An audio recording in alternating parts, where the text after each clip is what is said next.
Congratulations sa'yo, Buddy Head Admin Joel Obsiman ng Aklan. So, Buds, ito na yung unit mo. Napakaganda, nakakakilabot naman. So, ito po yung kauna-unang mga awardan natin ng Truck to Own program. Truck driver na nagsumikap, naniwala sa organisasyon ng Truck Driver Philippines, pinagtulungan at tumulong ang Finest Import para mangyari. Ito, salamat sa iyo, Boss Jonathan Magtalas, sa pakikipagtulungan para sa programa ng Truck Driver Philippines. So ito na yung 6R10 mo na bubble top na 12-wheeler. Yan, ito na, ang ganda oh.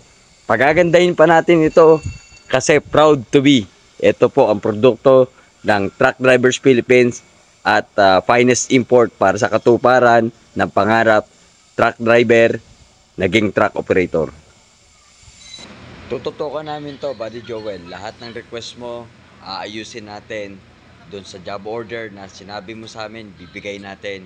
Papakita natin dito kung paano pulido ang pagkakagawa ng unit mo na to. So magiging proud ka rito sa pagkakakuha mo, sa pagtitiwala mo sa Finest Import. Salamat din sa financing company na nagtiwala sa amin. So tuloy-tuloy natin ang proyekto at programa ng Truck Driver Philippines para sa mga pangarap ng mga truck driver na maging truck operator. So ito ay patuloy po na pagtutulong-tulungan ng Finest Import. Salamat po.